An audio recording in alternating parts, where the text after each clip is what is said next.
Salut, bienvenue pour une nouvelle vidéo et pour un nouvel update lecture. C'est l'avant-dernier avec mes lectures de novembre et après, dans le prochain, on passera enfin à la lecture de décembre, c'est-à-dire après-demain. Pour vous, c'est bien parce qu'avec ce concept, vous n'avez pas besoin d'attendre une semaine ou deux avant que je vous reparle de mes lectures de décembre du coup. Bref, donc là j'ai 4 livres à vous montrer. Dans l'ensemble, c'est pas trop mal. On a deux petits échecs, mais un qui était prévisible en vrai. Donc du coup, on va commencer avec les enquêtes d'Alfred et Agatha, le tome 2 qu'est-il arrivé à Snooty Jones de Anna Campoy. J'ai fini ce livre-là, donc je l'ai pas inclus dans les deux petites déceptions que je vous ai dit au début, même si en vrai, j'ai moins aimé ce tome 2. Je vous en avais parlé en vlog au moment où je l'ai lu, au moment où je l'ai terminé. Donc pour rappel, dans cette saga, on suit la petite Agatha Miller, du coup, qui deviendra ensuite Agatha Christie, pardon. On suit le petit Alfred Hitchcock, et ici, un personnage qui va se rajouter, on a Arthur Conan Doyle. C'est ce que j'ai préféré dans ce tome 2, d'avoir ce personnage de Conan Doyle. Il est adulte. Alors, je le dis et je le répète à chaque fois, historiquement, c'est pas tout à fait vrai. C'est-à-dire que dans la vraie vie, Alfred Hitchcock et Agatha Miller ont entre 9 et 10 ans d'écart. Donc ils n'ont pas le même âge, mais dans cette histoire, ils ont le même âge. Voilà. Par contre, la proportion est respectée à peu près du coup par rapport à Conan Doyle. Quand Agatha Miller du coup a 10-12 ans, ce qui est le cas ici, Conan Doyle a entre 35 et 40 ans, quelque chose comme ça, et c'est le cas, il est adulte. Quand on rencontre ici Arthur Conan Doyle, il a déjà publié tout sur Sherlock Holmes, il a déjà décidé d'arrêter d'écrire sur Sherlock Holmes, et voilà, il essaye d'avancer dans sa vie, d'essayer de trouver quoi faire maintenant, et j'ai trouvé ça très cool.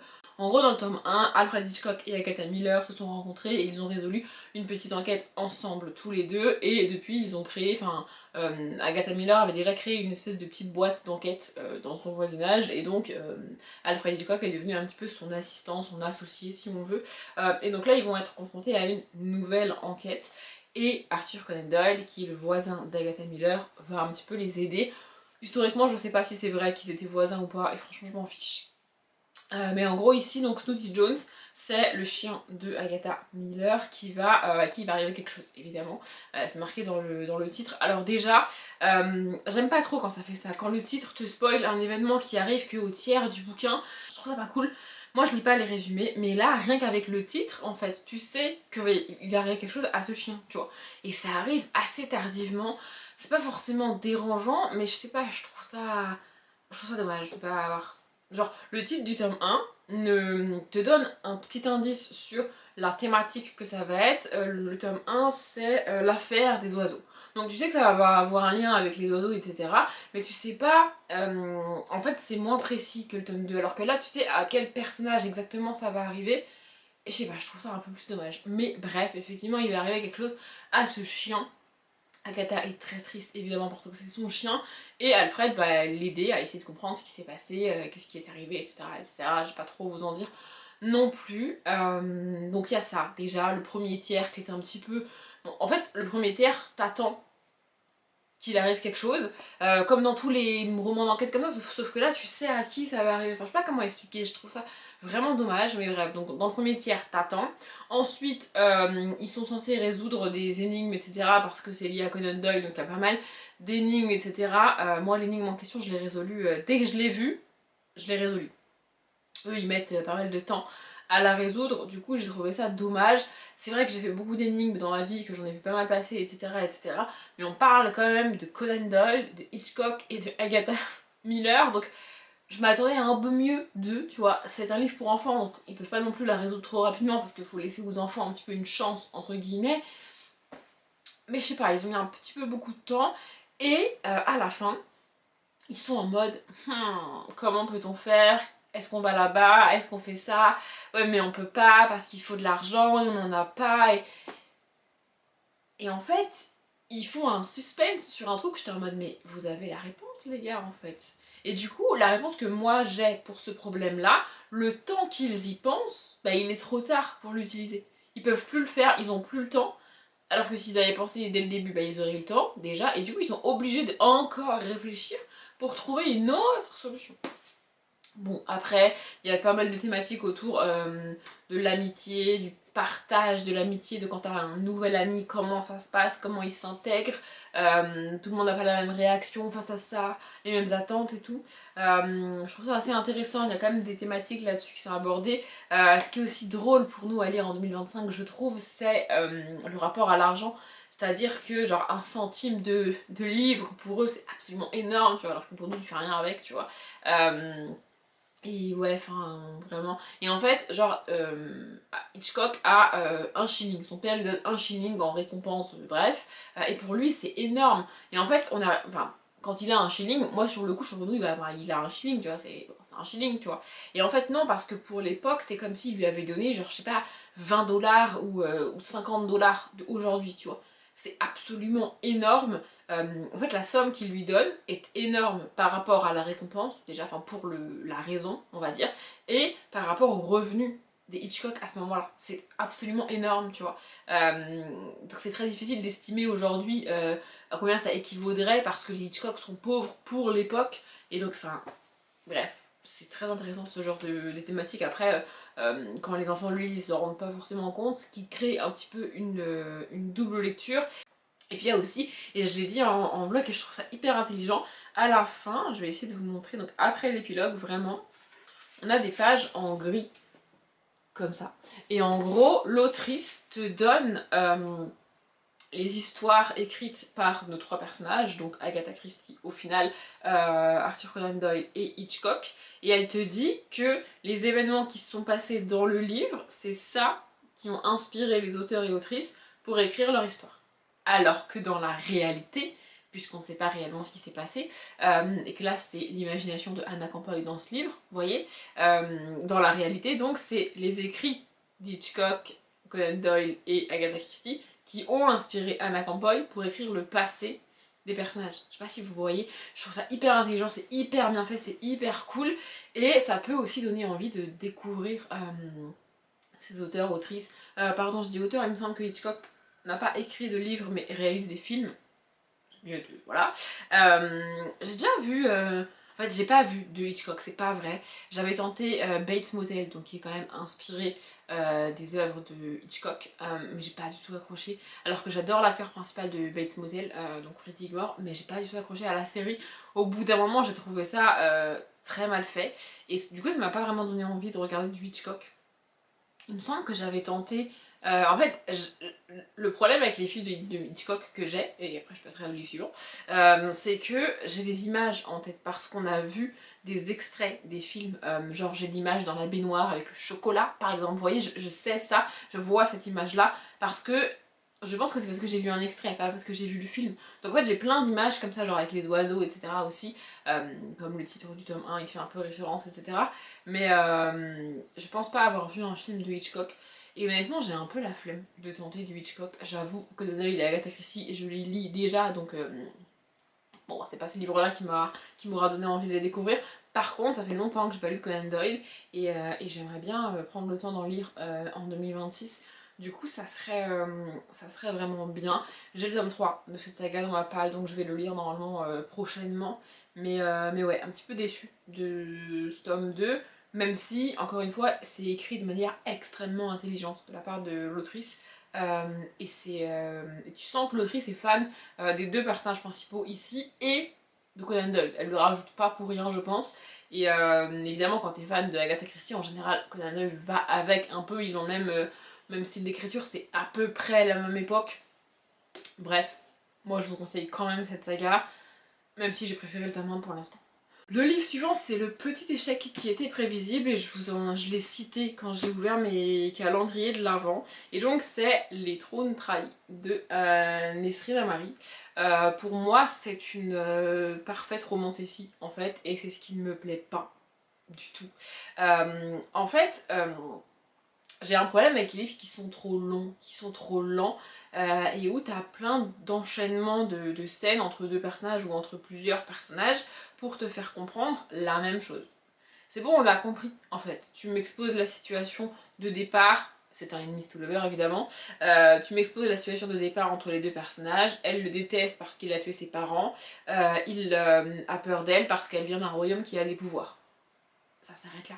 T'as pas besoin de m'enchaîner plusieurs scènes entre eux, plusieurs dialogues entre eux, et d'en faire des caisses et des caisses pour me dire tu vois, ils se détestent. Je sais, c'est bon, j'ai compris en fait. Avec l'exposition de la situation de départ, on a compris. Je répète, il a tué ses parents, elle le déteste, elle a des pouvoirs, il a peur d'elle.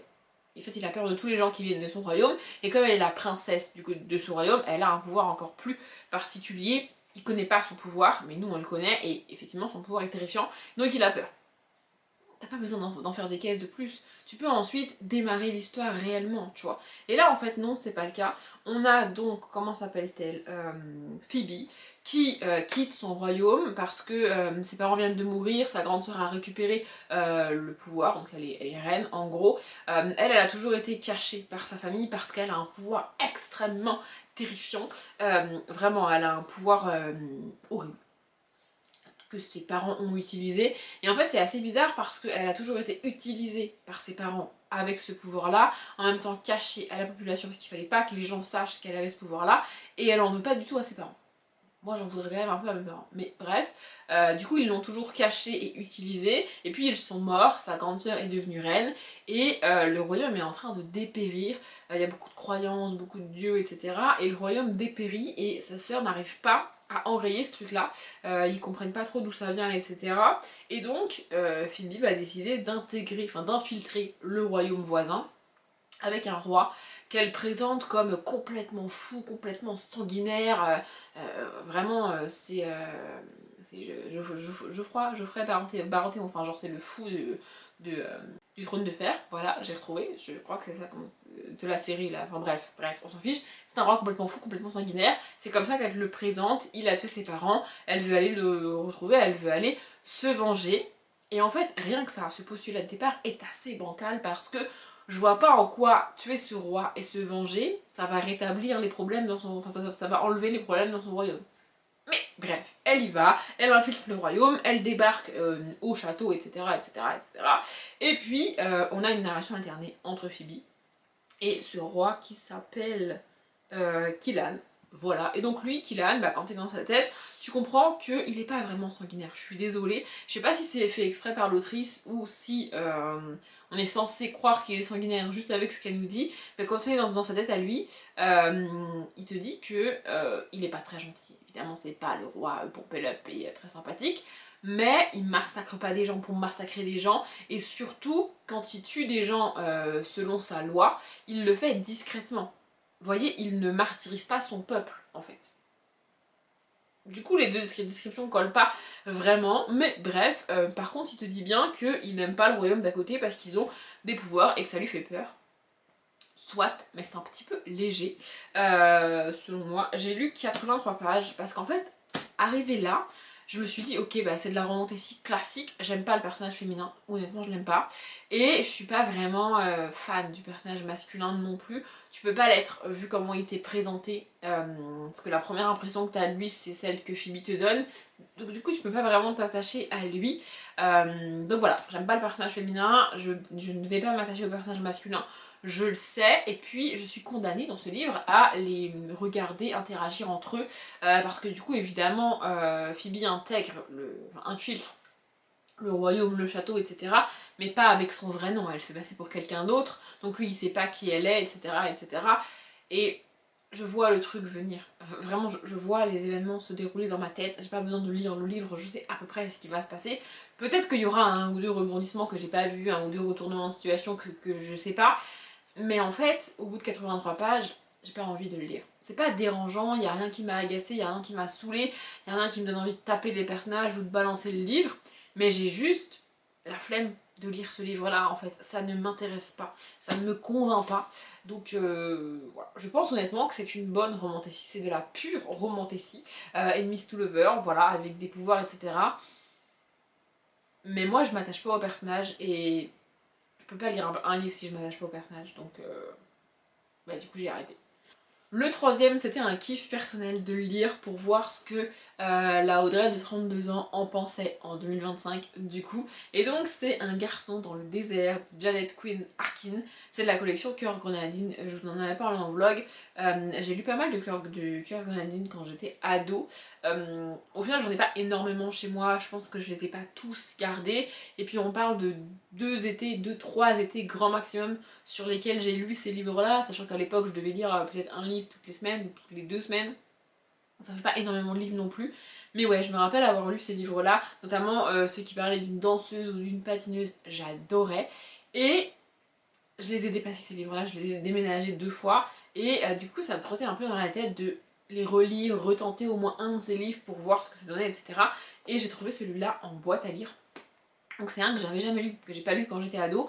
Et du coup, je me suis dit, bah vas-y, je vais le tenter, je vais le lire. Et après cette lecture, je comprends ce que la Audrey ado aimait parce qu'on a ici tout ce que les ados classiques vivent. En gros, questionnement sur ses sentiments, questionnement sur sa famille, tu grandis mais en même temps t'as pas vraiment envie de t'émanciper, mais en même temps bah, t'es ado, les hormones, etc. tout ça. Et puis les rencontres que tu peux faire en étant ado. Enfin franchement, ces livres, vraiment, c'est précisément ce que tu vis et ce qui se passe dans ta tête quand t'es ado. En tout cas pour moi, et je pense pour la majorité des ados. Ici, on va suivre Flora, une jeune londonienne, c'est écrit derrière. Donc elle vit avec sa famille, etc. À Londres, elle est très contente. Et puis, tu sais pas trop pourquoi, mais du jour au lendemain, ses parents décident de l'envoyer aux États-Unis, de faire un échange avec la fille d'un de leurs amis, qui vient du sud des États-Unis. On sait pas trop quel état c'est, mais ça parle de rente, de paysages désertiques et tout. À mon avis, on n'est pas très loin du Texas, je pense, un délire comme ça. De la Floride. Je confonds toujours le Texas et la Floride. Le truc qui est en bas là, avec le. C'est la Floride. Hein. Bref, on est dans des ranchs avec des cow-boys, des bêtes à s'occuper et des montagnes désertiques. Voilà. Du coup, notre petite londonienne débarque là-bas, ça fait un peu un choc des cultures. Elle échange par lettres avec la jeune fille qui prend sa place. Puis donc, en fait, elles échangent vraiment leur vie, globalement. Et Flora va se retrouver là-bas. Pas mal de thématiques vraiment balayées. Elle débarque dans un endroit qu'elle ne connaît pas, avec des gens qu'elle ne connaît pas, à qui elle peut faire confiance, à qui elle ne peut pas faire confiance. Elle part du principe qu'ils vont se moquer d'elle, de son accent, de comment elle est habillée, de ses habitudes de jeune monde. Enfin, elle vient de la ville, tu vois, là-bas c'est la campagne, c'est pas du tout le même mode de vie. Donc en fait, elle part du principe qu'ils vont pas l'accepter, qu'ils vont ne pas l'aimer, se moquer d'elle, vraiment. On parle pas de harcèlement vraiment, mais vraiment dans sa tête, elle est très timide en plus, ce qui était mon cas. Voilà, toujours mon cas, mais bref. Voilà, du coup on la suit, son année d'adaptation là-bas, etc. Elle passe une année scolaire entière. Le livre est pas très long, hein. On a voilà, 164 pages. Et il se passe un an en 164 pages. Donc on n'a pas non plus énormément de détails jour par jour de ce qu'elle vit, de ce qui se passe. Mais voilà, on a les grandes étapes de l'intégration dans une nouvelle école, dans un nouveau pays, avec une nouvelle culture, des gens que tu connais pas. On a un petit peu, mais pas trop, la tristesse d'être loin de ses parents, de sa famille, de ses amis et tout. Franchement, elle a l'air de bien vivre ça. Je suis pas sûre que je l'aurais bien vécu. Et on a aussi, évidemment, la rencontre avec un garçon dans le désert. Donc, et puis ce petit côté enemies to lover là aussi, le mec au début est extrêmement bougon, extrêmement solitaire, en mode t'es là mais c'est pas moi qui ai décidé, je veux pas te parler, je veux pas te voir et tout, tu vois. Et puis bon, il lui fait des blagues au début, des blagues pas forcément drôles, il finit par s'excuser quand même et tout, tu vois. Enfin, voilà, franchement, ça m'a pas dérangé de lire ça à 32 ans. Lire ça en 2025 aussi, il n'y a rien de très sexiste, il n'y a rien de très choquant de lire ça maintenant, alors qu'on est quand même sur des livres qui datent. Voilà, des légales, mai 97. Quand je vous dis que ça date, ça date. Et franchement, il n'y a rien de choquant à lire et il n'y a rien de... La seule grosse différence qu'il y a entre les ados de ce livre et les ados d'aujourd'hui, c'est les téléphones portables. Voilà, aujourd'hui Flora aurait son téléphone, son smartphone pour contacter sa mère, contacter ses copines, etc. Elle aurait accès à un ordinateur, à internet pour chatter, etc. Là, elle les a pas, tout ça. Mais franchement, c'est même pas dérangeant en soi. Et je l'ai bien aimé, au final. Bon, c'est pas le livre de l'année, mais j'ai bien aimé. Et le dernier, c'est donc le deuxième petit échec, et c'est le plus petit baiser jamais recensé de Mathias Malzieu. Je tenterai d'autres livres de l'auteur parce que je veux vraiment lire Mathias Malzieu, mais celui-là ça me le fait pas, c'est trop loufoque pour moi, vraiment c'est complètement barré. En gros on y rencontre un homme qui embrasse une jeune femme, et cette jeune femme disparaît, mais genre elle devient invisible.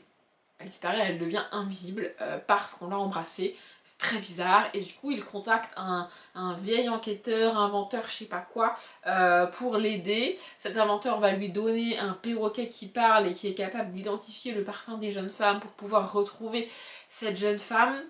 Et en même temps il va de temps en temps dans une pharmacie et il discute pas mal avec la pharmacienne. Enfin, vraiment ça part un peu dans tous les sens, c'est extrêmement loufoque, c'est complètement déjanté. Quand je lisais ce livre, j'étais un peu malade, voilà, je pousse toujours, mais j'étais vraiment affaiblie par la maladie, on va dire. Quand je lisais ça, j'avais pas franchement tout mon cerveau. Du coup, j'ai fini par me dire, bon, je vais le mettre de côté, je le reprendrai quand j'irai mieux et que je pourrai me concentrer dessus, etc. Sauf qu'en fait, j'ai pas envie de le reprendre, j'ai pas envie d'avancer. C'est trop décalé pour moi. Ça se passe dans une ville contemporaine, vraiment, il y a une pharmacie, il a un appartement, il n'y a pas de créature surnaturelle à proprement parler, il y a juste un perroquet extrêmement bizarre et une femme qui est devenue invisible parce qu'on l'a embrassée, mais sinon on est en contemporain. Et je sais pas, enfin c'est vraiment complètement barré, complètement loufoque. J'ai lu 63 pages, ce qui est pas énorme, mais en vrai le livre fait 150 pages, donc voilà. Mais ouais, enfin franchement c'est trop... En fait c'est beaucoup trop décalé pour moi. Ça part dans tous les sens. Il y avait des fois j'étais pas sûre d'avoir compris. Devoir relire un paragraphe 3 fois pour le comprendre, moi ça me fatigue en fait. Et ouais, je sais pas. Vraiment c'est trop loufoque. Je répète, mais vraiment c'est trop déjanté pour moi. Je lirai d'autres Mathias Malzieu, mais celui-là c'est pas possible, ça ne me convient pas. J'en ai fini avec ces 4 livres et avec cette update de mes lectures de novembre. Je vais m'arrêter là, j'espère que la vidéo vous a plu. Comme d'habitude, je vous souhaite une bonne journée, un bon après-midi, un bon appétit ou une bonne nuit, et je vous dis à demain.